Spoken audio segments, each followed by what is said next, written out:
खबर नंदुरबार से है, जहां आदिवासी समाज के एक युवक ने पुलिस थाने में शिकायत दर्ज कराई है कि उसकी पत्नी को जुगरी गांव स्थित उनके घर से जबरदस्ती उठाकर पंढरपुर जिला सोलापुर ले जाया गया और वहां अनजान व्यक्तियों को 5,65,000 रुपए में बेच दिया गया। शिकायत में बताया गया है कि इस गंभीर घटना में पत्नी के मामा धाकलिया, जहागरिया, तड़वी, सोनिया, पुनिया, लनवी, माणिक राव, सोनिया लनवी और इसके साथ दारा सिंह, सोनिया लवनी, इस्माइल रहला लनवी और इस अनिल रहला नैनी और गणेश इंदिया वलवी समेत कई अन्य रिश्तेदार शामिल हैं।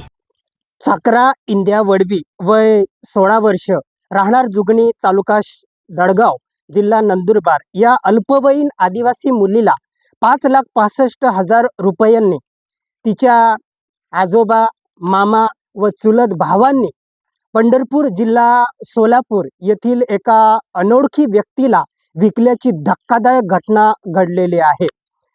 आदिवासी समाजामध्ये मुलींना पैशांनी विकणाऱ्या दलालांची संख्या दिवसेंदिवस वाढत आहे।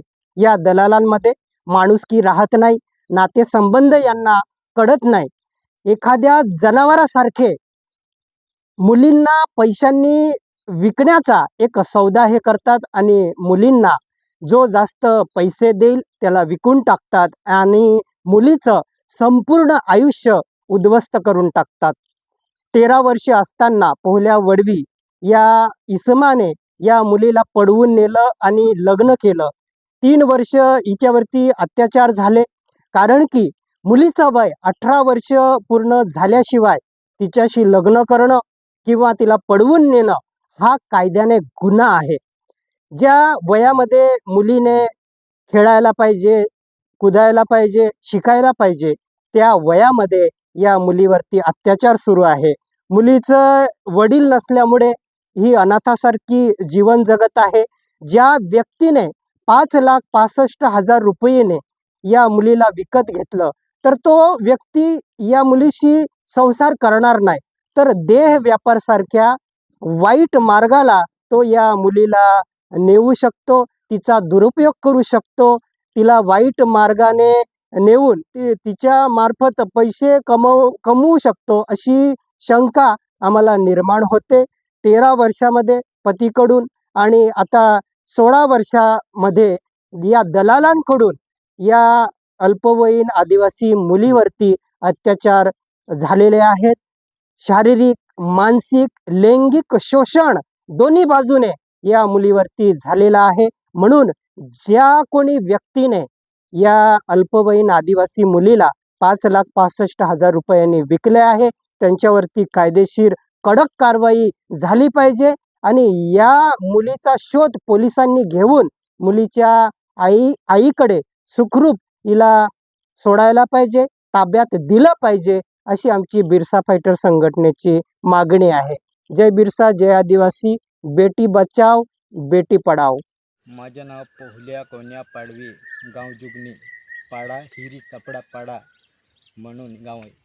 आपले साकरा इंडिया वडवी हे पोरी 9 व्यक्तीला एकूण खाल्ली आहे, पंढरपूरमध्ये घेऊन गेले।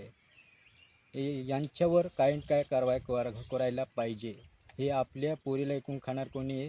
आपले दाखल्या जांगऱ्या तोडवी, सोनिया पुनिया वडवी, माणिकराव सोनिया वडवी, दारासिंग सोनिया वडवी, इस्माइल रहला वडवी, अनिल रहला वडवी, गणेश इंदिया वडवी यांनी या पोरीला एकूण खाल्ले आहे।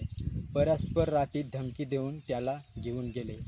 कुठे घेऊन गेले आम्हाला माहीत नाही, पण आम्हाला थोडी सरसा सापडली म्हणून आम्ही असं केले। हे पोरी 9 व्यक्तीला 9 ओळखीला तिकडे एकूण खाल्ली आहे, त्याला त्रास होत आहे।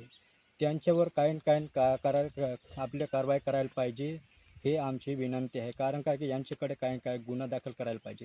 कारण काय की पुढे काय होऊ नको, कारण कोणाला पोरीला एकूण खाणारा, कोणाला बाईला एकूण खाणारा, कोणी जर आपल्या गावात नाही राहिलं ते कोणाला पोरीला एकूण खाणार आहे, असे दलाल अशी समस्या झाली आहे। आम्हाला असं वाटतं आहे। आमची एवढं विनंती आहे की काय कारवाई करा, हे खरा गुन्हा दाखल आहे, हे एवढं आमची विनंती आहे। आपले पैशाचा मागणी किती केली त्यांनी? 5,65,000। त्यांनी आपले मांडवे, दाखल्या, जांगऱ्या, तडवी त्यांच्या घरामध्ये बसून पैसे घेतले आहेत त्यांनी। असं असं आमचे सरसाद झाले आहे, पैसे खराखर खाल्ले आहे, हे मला माहिती आहे. असं म्हणून मी सांगते आहे. मी पोहल्या कोण्या पाडवी जुगनीमधून बोलत आहे.